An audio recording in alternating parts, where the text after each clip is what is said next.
The Battle of Monocacy was fought on July 9, 1864, approximately 6 miles from Frederick, Maryland, as part of the Valley Campaigns of 1864 during the American Civil War. Confederate forces under Lt.Gen.Jubal A. Early defeated Union forces under Maj. Gen. Lew Wallace. The battle was part of Early's raid through the Shenandoah Valley and into Maryland in an attempt to divert Union forces away from Gen. Robert E. Lee's army under siege at Petersburg, Virginia.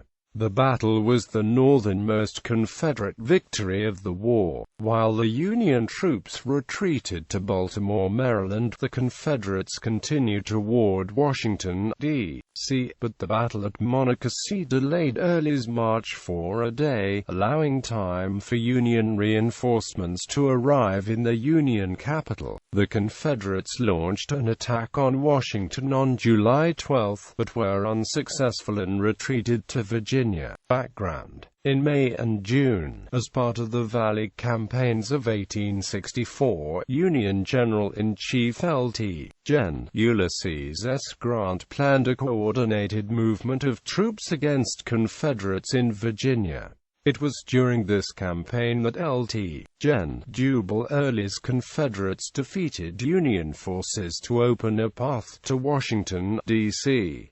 After skirmishing with Maj.Gen. David Hunter's men outside of Lynchburg, Virginia, on June 17 and 18, Early increased his forces to nearly 16,000 men and continued to Martinsburg, West Virginia, where the outnumbered Union troops had evacuated the town. On June 19, a small Union force at Harper's Ferry, West Virginia, burned the bridge across the Potomac River. Grant reacted to Early's raids at Martinsburg and Harper's Ferry by dispatching 2 brigades, about 5,000 men, from the 3rd Division of the 6th Corps, under Brig.Gen. James B. Ricketts, from City Point, Virginia, to Harper's Ferry on July 5, 1864. Until Union troops arrived to defend Washington, the only Federal force between Early and the Union capital was a 2,300-man force under the command of Maj.Gen. Lew Wallace. At the time, Wallace, who would become better known as the author of Ben-Hur, was in command of the Union's Middle Department and 8th Corps,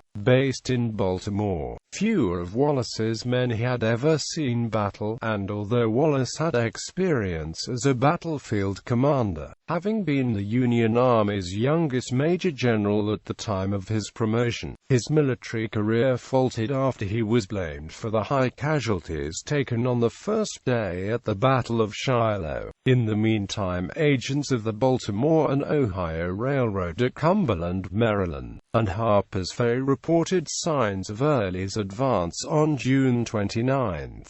John W. Garrett, the president of the railroad and a Union supporter, passed this intelligence, and subsequent reports were passed to Wallace on July 3. Garrett was concerned about protecting a railroad bridge at Monocacy Junction, Maryland, where it crossed the Monocacy River. The bridge was important to rail connections at Harper's Ferry and points farther west, so Wallace agreed to bring a force to the Monocacy to protect it. Preparing for battle, on July 3, acting on his own without orders from his superiors or informing them of his intentions, Wallace dispatched Brig.Gen. Erastus B. Tyler and men from the 1st Maryland Infantry and 3rd Maryland Infantry, Potomac Home Brigade, to Monocacy Junction to establish defensive positions. After Garrett's agents reported the Confederate attack at Harper's Ferry, Wallace relayed the information to Gen. Henry Halleck, then ordered his brigades at Baltimore to be ready to move. Wallace departed for Monocacy Junction on July 4 to assess its defenses. Uncertain whether Baltimore or Washington was the Confederate objective, Wallace knew he had to delay their approach until reinforcements could reach either city. Wallace saw Monocacy Junction, also called Frederick Junction, 3 miles southeast of Frederick, as the most logical point to defend Baltimore and Washington. A plain extended north and west from the river at Monocacy Junction to the Catoctin Mountains, 6 miles away. From Monocacy Junction, the B&M, a railroad's bridge crossed the river at the foot of a bluff. A wooden bridge provided the Georgetown Pike access to Washington across the Monocacy River, a short distance downriver, while a stone bridge took Baltimore Pike across the Monocacy 2 miles upriver. 2 blockhouses, one near the junction and another on the bluff above the railroad bridge, provided additional protection. A 24-pound howitzer was installed at the blockhouse on the bluff. If Wallace could stretch his force across 6 miles of the stream to protect both turnpike bridges, the railroad bridge, and several river fords, he could force Early to disclose the strength and objective of the Confederate force and delay him as long as possible. Initially, Wallace's forces along the river at Monocacy Junction consisted of Tyler's brigades and a cavalry force of 230 troopers from the 8th Illinois Cavalry Regiment commanded by Lt.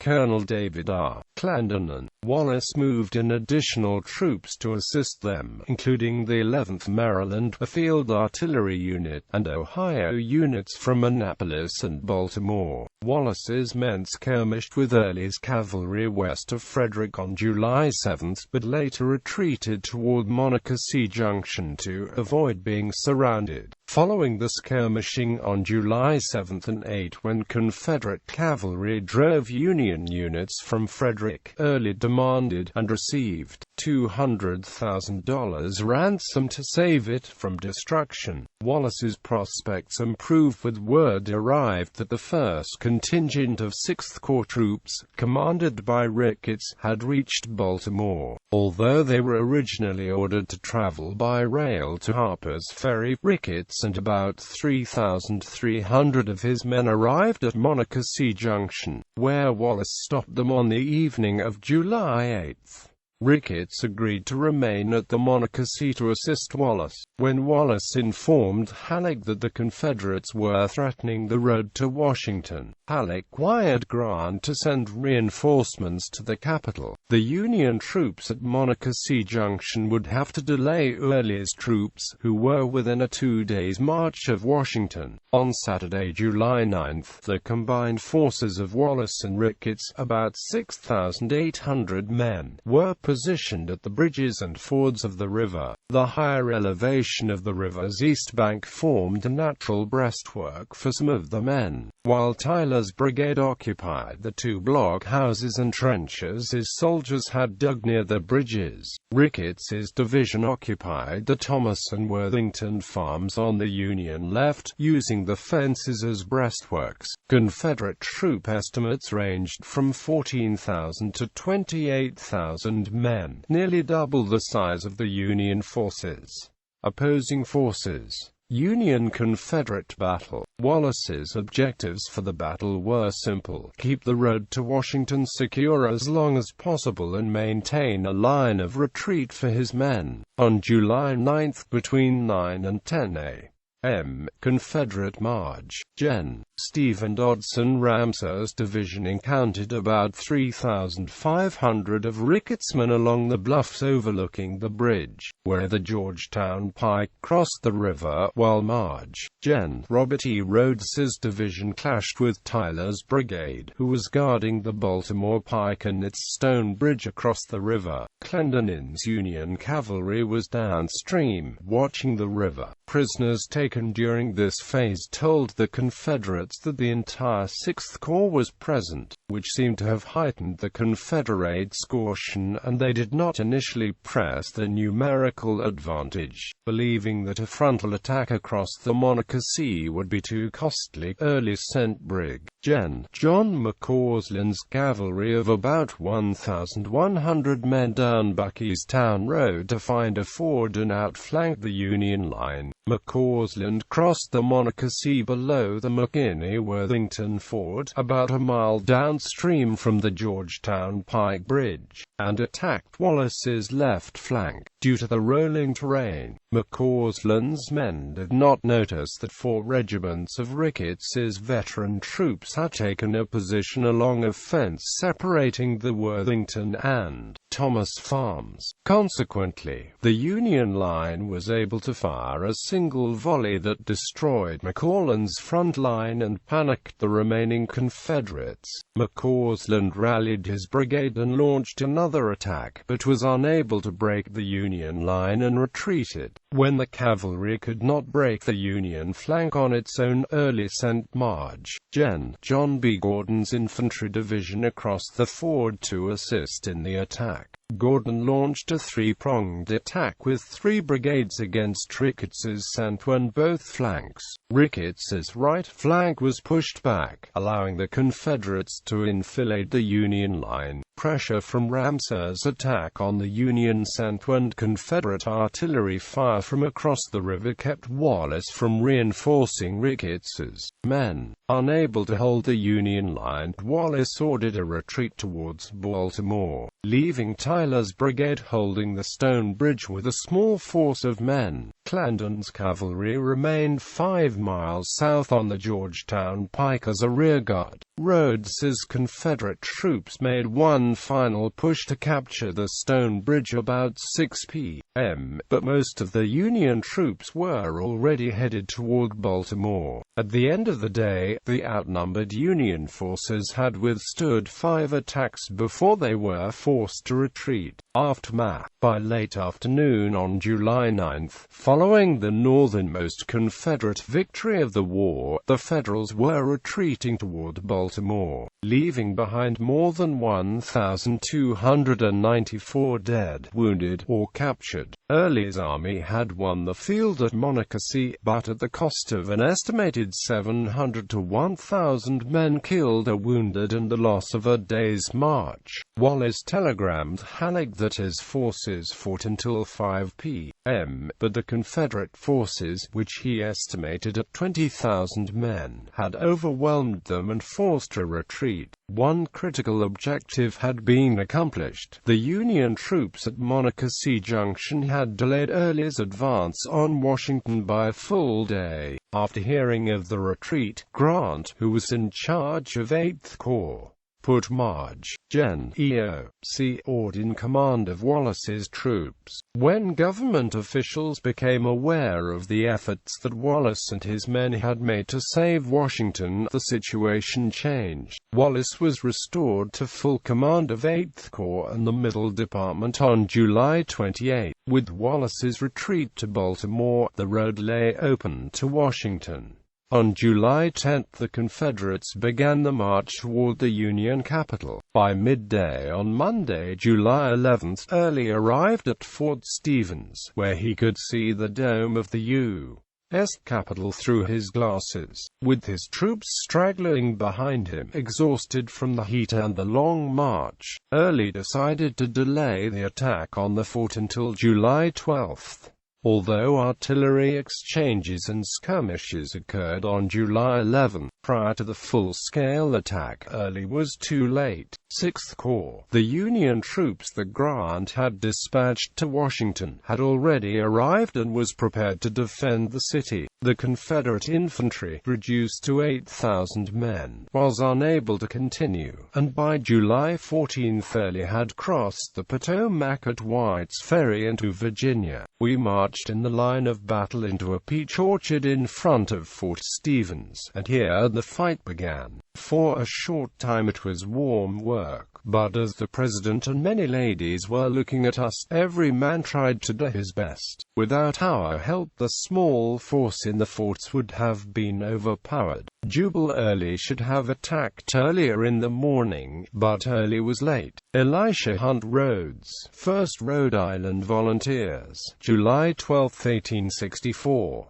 Monocacy cost earlier days' march and his chance to capture Washington. Thwarted in the attempt to take the Union capital, the Confederates retreated into Virginia, ending the last campaign to carry the war into the North. Union forces in the area pursued Early, but due to a divided military command, they were unable to defeat him. In response, Grant formed the Middle Military Division, covering Maryland, West Virginia, Pennsylvania, the District of Columbia, and the Shenandoah Valley, to coordinate the offense against Confederate forces in the valley.